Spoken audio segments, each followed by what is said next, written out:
COVID ini pandemi biasa atau war tool atau senjata perang? Hal ini merupakan pertanyaan mendasar sehingga jawaban dari pertanyaan tersebut sesungguhnya tercermin dengan tindakan apa yang diambil oleh para pejabat saat ini. Lalu kita bertanya lagi, apa yang terjadi ketika vaksin sudah mencapai 70% populasi yang seharusnya sudah tercapai herd immunity atau kekebalan kelompok. Lalu muncul mutasi strain virus baru lagi. Berdasarkan data kecepatan melakukan vaksinasi COVID Indonesia sudah cepat di tengah gelombang terpaparnya juga tinggi seperti saat ini. Sehingga yang tadinya 250.000 vaksin per hari, Indonesia itu sesungguhnya bisa mencapai herd imunitas dalam 3 tahunan lagi dari sekarang. Saat ini dipercepat berdasarkan informasi bisa 1 juta suntik vaksin per hari. Walau data ini masih diragukan karena kalau satu tenaga kesehatan menyuntik 100 orang per hari maka ada 10.000 nakes yang bekerja. Namun kita anggap informasi ini benar dulu deh. Maka dalam 1,5 tahun lagi atau akhir tahun 2022 herd imunitas tercapai maka kita menang melawan COVID. Pertanyaan liar, apa yang terjadi kalau mutasi lain lagi datang? Lalu kita kejar-kejaran deh dengan vaksin jenis baru lagi. Kalau saat ini kita anggap serangan gelombang kedua, apa yang terjadi kalau ada strain jenis baru yang mungkin bisa membuat gelombang ketiga di tahun depan? Melihat cara penanganan pemerintah atas COVID yang merupakan virus import dan PCR antigen juga produk import kebanyakan dan masker juga terbanyak barang import, bahkan disuruh 2 lapis lagi sekarang. Lalu vaksin juga produk import. Ini kita tidak boleh berlama-lama seperti ini. Apa nggak kita balik aja sebaiknya? Inilah masa di mana produk lokal, misalnya masker, harusnya merupakan 90%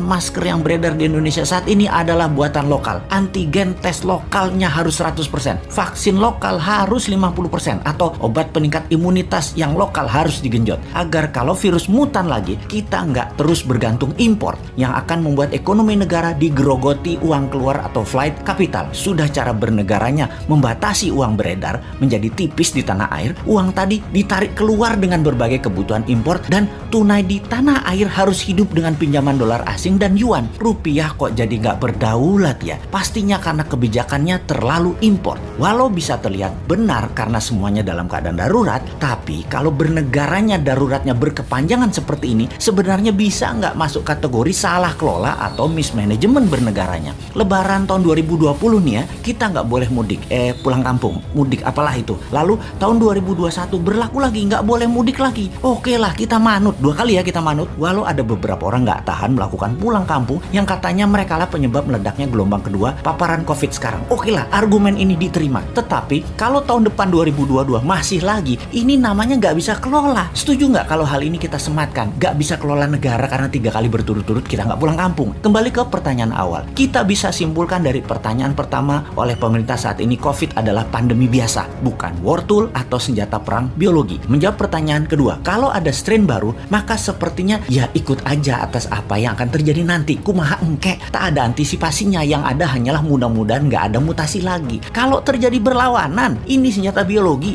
dan strain baru, mutasi baru lagi yang membuat harus vaksin baru lagi. Kita tergopoh-gopoh lagi. Solusinya pasti tinggal bangun narasi, bayar pasukan buzzer, dan pasukan buzzer bekerja keras lagi. Nah, di posisi begini kasihan mereka yang mau jadi presiden tahun 2024 sementara mereka dalam posisi menjabat yang ternyata salah semua pengelolaan pandemi dan ekonominya. Pasti kena imbas negatifnya mereka karena mereka juga bagian dari ketidaktepatan kelola pemerintah pusat dan daerah. Karena yang digadang-gadang tahun 2024 kebanyakan pejabat incumbent. Di sini enaknya jadi yang bukan pejabat tetapi selalu memberikan solusi. Bahkan bukan hanya solusi, tapi saran yang dikerjakan walau dengan skala tanpa fasilitas. Bisa jadi kuda hitam nggak di tahun 2024 kira-kira dia itu? Tapi mudah-mudahan prediksi ini salah. Ekonomi membaik, COVID teratasi tahun ini. Amin. Cuman takut aja prediksi ini benar. Masa tinggal bosman tahun 2024? Ya nggak mungkin toh. Harusnya bisa 3 kali menjabat. Dukung!